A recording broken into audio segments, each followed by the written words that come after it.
Hello అండి, welcome back to my channel making a easier way. ఈరోజు video వచ్చి దుర్గాబాయ్ దేశ్ముఖ్ జయంతి గురించి అండి.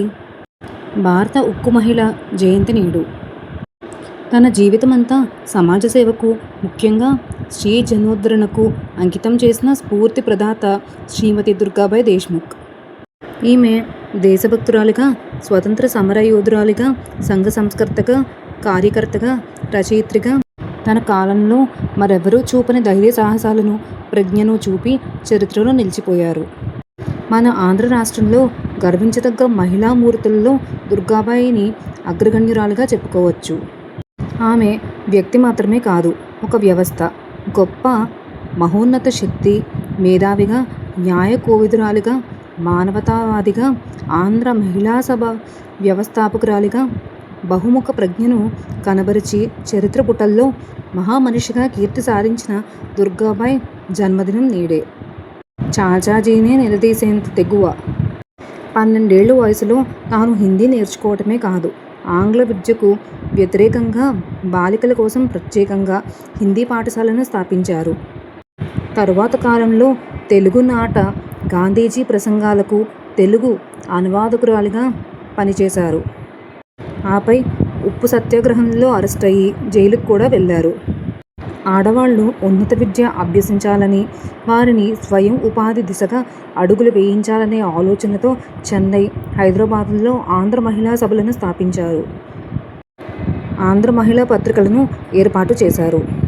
తాను స్వతంత్ర ఉద్యమంలో పాల్గొంటూనే బనారస్ విశ్వవిద్యాలయం నుంచి మెట్రికులేషన్, ఆంధ్ర యూనివర్సిటీ నుంచి MA చేశారు. ఆపై LLB చదివి మద్రాస్ హైకోర్టులో సాధన చేశారు.